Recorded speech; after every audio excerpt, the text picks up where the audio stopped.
Christopher Rufo is with two fantastic groups, Manhattan Institute and Discovery Institute. You live in Seattle, is that correct? That's correct. So I asked you, will the realization that Seattle is being destroyed by the left have an impact on the fools who call themselves Democrats in your overwhelmingly Democratic city? Yeah, I think there is a really interesting dynamic that holds true for Seattle and also holds true for all of the progressive large West Coast cities. It's that I think the majority opinion, I think the majority of Seattle voters don't want to defund the police by 50%. According to polling data, the majority of Seattle voters want to take a more zero-tolerance policy towards homelessness. So on the issues, Seattle voters are actually fairly moderate as far as municipal government. But the problem is that the majority sentiment has no means of translating itself into political power. And what's happened is that all of these kind of full-time... Wait, what happened to the concept of elections?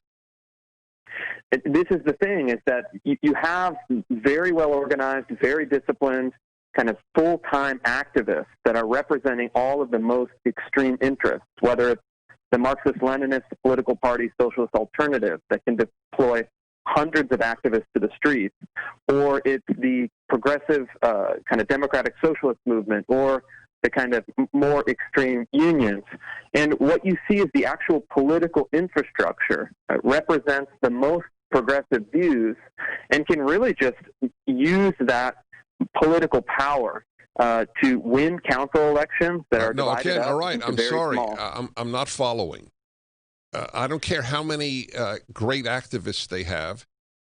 If the majority of voters in Seattle vote these communists out of power, then they're voted out of power.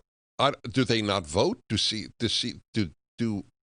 non-Marxists not vote in Seattle? I'm sorry, I don't follow. Sure.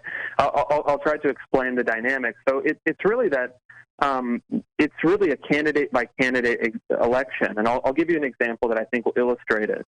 The most extreme council member, Shama Sawant, who has advocated for the overthrow of the United States and capitalism in favor of the revolution, the political kind of old guard and the business community put in a tremendous amount of resources into a candidate to try to defeat her, but she simply out-organized, out-hustled, and relied on the kind of activists to push a narrative, and she ended up winning. So you don't have the bench, you don't have the candidates, you don't have the infrastructure to challenge these people who have run the city. You don't have any of that. You either do or don't have the votes. Infrastructure, schminfrastructure. If you don't have the votes, you don't win. So obviously, the average liberal doesn't give a damn if Marxists win. Otherwise, they'd vote them out. I don't understand why what I said is not accurate. No, I would agree with that. And I think that that's really the paradox. And I think that up until now, the Marxist candidates have been almost kind of the token or kind of an ironic manifestation of Seattle's politics.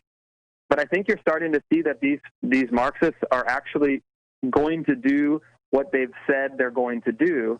And I do hope that if all of the extreme policies get put into place, things will shift dramatically, and there will be kind of a reemergence of the center-left vote.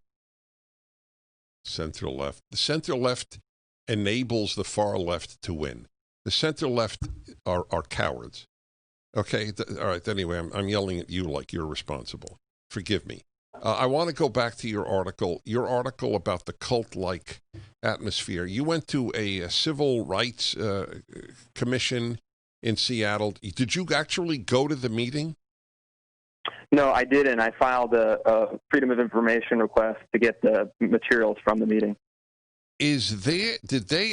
You write here, the trainers claim that individualism, perfectionism, intellectualization, and objectivity are all vestiges of internalized racial oppression. Is that accurate? That's accurate. It comes from a chart that they say these are manifestations of internalized racial oppression, and then they list those items and more. So I hope everybody listening understands that the word objectivity means truth. It's a synonym of truth. Truth is a white supremacist notion. Is that correct? I mean, I don't believe that, but yeah, that is what they're claiming. And I think it's really an attempt to demolish all of the certainties and all of the institutions of the current society that they can remake in a kind of new utopia. Wow. Objectivity, individualism. What prompted you to file the Freedom of Information Act? And why is that the only way to get something that a public commission publishes? Well, it's, I had a tip from someone inside Seattle city government, forwarded me an email where the Office of Civil Rights was saying, we invite all white-only employees to attend this training on undoing their whiteness. And once I saw that, I knew it was just the tip of the iceberg. And I filed the request and received a trove of documents and materials. They're still not telling me the names of the people who ran the training or the budget for the training. Should be getting those in the next few weeks.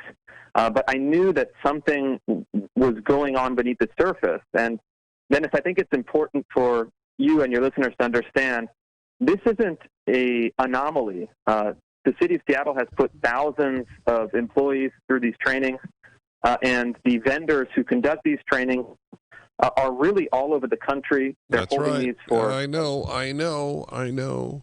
Listen, I'm going to have you on again. You're doing very important work, and I thank you for it. Thanks for having me on. We'll be back in a moment. Objectivity is a white supremacist term.